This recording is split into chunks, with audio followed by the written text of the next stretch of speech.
ഞാൻ രമ്യ ഹരിശങ്കർ. നിങ്ങൾ ആദ്യമായിട്ടാണ് എൻ്റെ ചാനൽ വിസിറ്റ് ചെയ്യുന്നതെങ്കിൽ എല്ലാവരും ആ സബ്സ്ക്രൈബ് ബട്ടൺ ക്ലിക്ക് ചെയ്യുക. അതോടൊപ്പം സൈഡിലുള്ള ബെല്ലൈക്കണും ക്ലിക്ക് ചെയ്യുക. അപ്പോൾ ഞാൻ പുതിയ വീഡിയോ ലോഡ് ചെയ്യുമ്പോൾ നിങ്ങൾക്ക് അതിൻ്റെ നോട്ടിഫിക്കേഷൻ വരും. Hey guys, welcome to foodie talk. ഇന്ന് നമ്മൾ ഫുഡി ടോക്കിൽ സംസാരിക്കാൻ പോകുന്നത് ക്യാരറ്റ്സ്. എല്ലാവർക്കും അറിയാം, ക്യാരറ്റ്സ് ഒരു റൂട്ട് വെജിറ്റബിൾ ആണ്. മണ്ണിനടിയിൽ ഉണ്ടാകുന്ന ഒരു സാധനമാണ് ക്യാരറ്റ്. യൂഷ്വലി കാണുന്നത് ഓറഞ്ച് കളറിലാണ്. പക്ഷേ അതല്ലാതെ നമുക്ക് പർപ്പിൾ കളറിൽ, ബ്ലാക്ക് കളറിൽ, റെഡ് കളറിൽ, വൈറ്റ് കളറിൽ, യെല്ലോ കളറിൽ എല്ലാം ക്യാരറ്റ്സ് അവൈലബിൾ ആണ്. നോർത്ത് ഇന്ത്യയിൽ നമ്മുടെ ഇവിടെ കാണുന്നത് ഓറഞ്ച് കളറിലുള്ളതാണ്. പക്ഷേ വിൻ്റർ സീസണിൽ, തണുപ്പ് കാലത്ത് നോർത്ത് ഇന്ത്യയിൽ റെഡ് കളർ ക്യാരറ്റ്സ് അവൈലബിൾ ആണ്.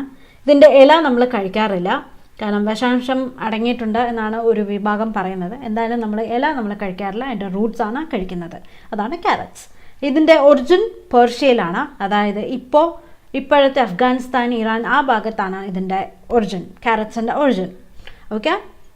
പിന്നെ ഇതിൽ എല്ലാവർക്കും അറിയാം, ഇതിൽ വൈറ്റമിൻസ് വളരെ കൂടുതലാണ്. അതുമാതിരി കരോട്ടിനും കൂടുതലാണ്. അതായത് ആൽഫ കരോട്ടിനും കൂടുതലാണ്, ബീറ്റ കരോട്ടിനും കൂടുതലാണ്. പിന്നെ വൈറ്റമിൻസിനുള്ള ഏറ്റവും ബെസ്റ്റ് സോഴ്സാണ് ക്യാരറ്റ്സ്. പിന്നെ അല്ലാതെ ഫൈബർ, പൊട്ടാസ്യം ഒക്കെ അവൈലബിൾ ആണ്. അപ്പോൾ ഒന്നുകൂടെ പറയാം, ഇതിൽ high amount of vitamin K, vitamin B6 available ആണ്. പിന്നെ കരോട്ടിൻ കൂടുതലാണ്. ആൽഫ കരോട്ടിനും ബീറ്റ കരോട്ടിനും ഉണ്ട്. പിന്നെ ഫൈബർ, പൊട്ടാസ്യം ഒക്കെ ഉണ്ട്. പിന്നെ ക്യാരറ്റ്സിൽ സെക്കൻഡ് വേൾഡ് വാർ സമയത്ത് ഒരു മിത്ത് അടിച്ചിറക്കിയിട്ടുണ്ടായിരുന്നു. അതായത് ഇത് നൈറ്റ് വിഷൻ, ക്യാരറ്റ്സ് കഴിച്ചാൽ നൈറ്റ് വിഷൻ ഇമ്പ്രൂവ് ചെയ്യും എന്നുള്ളത്.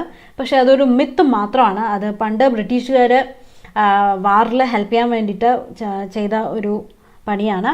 ഇത് നൈറ്റ് വിഷനൊന്നും ഹെൽപ്പ് ചെയ്യില്ല. പക്ഷേ ഐ ഇമ്പ്രൂവ്മെൻറ്റിന് ഇത് ഹെൽപ്പ് ചെയ്യും. ഐ ഹെൽത്തിന് ഇമ്പ്രൂവ് ചെയ്യും. കണ്ണിന് ഇത് സഹായിക്കും.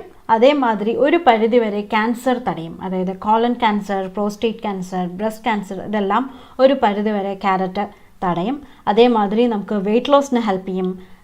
BP കൺട്രോൾ ചെയ്യാൻ ഹെൽപ്പ് ചെയ്യും.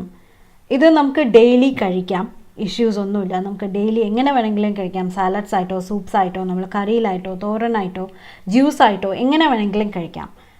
ചിലവർക്ക് ഇതിൽ അലർജി ഉണ്ടാവാൻ സാധ്യതയുണ്ട്. കാരണം റൂട്ട് വെജിറ്റബിൾ ആയതുകൊണ്ട് ചിലവർക്ക് നമ്മൾ പൈനാപ്പിൾ കഴിക്കുന്ന പോലെ തൊണ്ട ചൊറിയാൻ സാധ്യതയുണ്ട്. അതുകൊണ്ട് ചിലവർക്ക് ഇത് അലർജി ഉണ്ടാവാറുണ്ട്.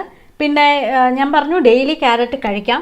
പക്ഷേ എക്സസീവ് യൂസ്, എന്തും കൂടുതൽ കഴിച്ചാൽ നല്ലതല്ല എന്ന് പറയുന്ന പോലെ എക്സസീവ് യൂസ് നമുക്ക് സ്കിൻ ഡിസ്കളറേഷൻ ഉണ്ടാവും. അതായത് സ്കിന്ന് മഞ്ഞ കളറിലാവാൻ സാധ്യതയുണ്ട്. കാരണം ഇതിൽ ക്യാരറ്റ്സിൽ കരോട്ടിൻ കൂടുതലാണ്. അപ്പോൾ ഇതാണ് ക്യാരറ്റ്സ്. ഇത് ഡെയിലി കൺസ്യൂം ചെയ്യുക. അപ്പോൾ പുതിയ ഫുഡി ടോക്കുമായിട്ട് നമുക്ക് വീണ്ടും കാണാം. ബൈ.